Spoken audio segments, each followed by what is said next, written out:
ಬೇರೆಲ್ಲೂ ಇಲ್ಲ ಜಾತಿ, ಮನುಷ್ಯನ ಮನದಲ್ಲಿ ಮಾತ್ರ ಯಾಕೆ ಆ ರೀತಿ ಅಂತ HK ದಿದ್ದಗಿಯವರು ಒಂದು ಕವಿತೆಯನ್ನು ನನಗೆ ಬಹಳ ಹಿಂದೆ ಕಳಿಸ್ಕೊಟ್ಟಿದ್ರು. ಅದು ಹೀಗಿದೆ, ಬಹಳ ಅರ್ಥಪೂರ್ಣವಾಗಿರುವಂಥ ಕವಿತೆ.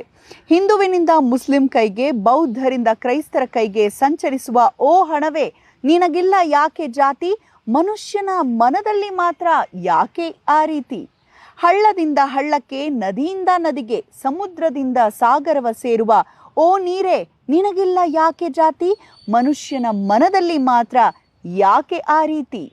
ಗಿಡ ಮರಗಳಿಂದ ತಂಪಾಗಿ ಸೋಸಿ, ಮಳೆಗಾಲದಲ್ಲಿ ರಭಸವಾಗಿ ಬೀಸಿ, ಸಕಲ ಜೀವಿಗಳಿಗೂ ಉಸಿರಾಗಿರುವ ಓ ಗಾಳಿಯೇ, ನಿನಗಿಲ್ಲ ಯಾಕೆ ಜಾತಿ, ಮನುಷ್ಯನ ಮನದಲ್ಲಿ ಮಾತ್ರ ಯಾಕೆ ಆ ರೀತಿ.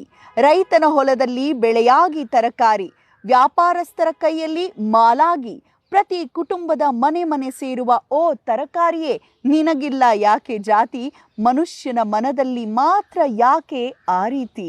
ರಕ್ತ ಭಂಡಾರದಲ್ಲಿ ಶೇಖರಣೆಯಾಗಿ, ಆಸ್ಪತ್ರೆಯಿಂದ ಆಸ್ಪತ್ರೆಗೆ ಜಿಗಿದು ರೋಗಿಯ ಮೈ ಸೇರುವ ಓ ರಕ್ತವೇ, ನಿನಗಿಲ್ಲ ಯಾಕೆ ಜಾತಿ, ಮನುಷ್ಯನ ಮನದಲ್ಲಿ ಮಾತ್ರ ಯಾಕೆ ಆ ರೀತಿ. ಹೂದೋಟದಲ್ಲಿ ಸುಗಂಧವ ಬೀರುತ್ತಾ, ಅರಳಿ ಜೇನಿಗೆ ಮಕರಂದವಾಗಿ, ದೇವಸ್ಥಾನಕ್ಕೆ ಸತ್ತ ಹೆಣಕ್ಕೆ ಹಾರವಾಗುವ ಓ ಹೂವೇ, ನಿನಗಿಲ್ಲ ಯಾಕೆ ಜಾತಿ, ಮನುಷ್ಯನ ಮನದಲ್ಲಿ ಮಾತ್ರ ಯಾಕೆ ಆ ರೀತಿ.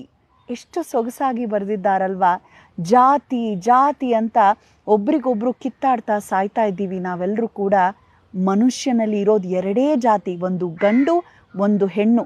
ಇದನ್ನು ಅರ್ಥೈಸ್ಕೊಂಡಾಗ ನಿಜಕ್ಕೂ ಎಲ್ಲರಿಗೂ ಒಳಿತು ಅಲ್ವಾ ಸ್ನೇಹಿತರೆ.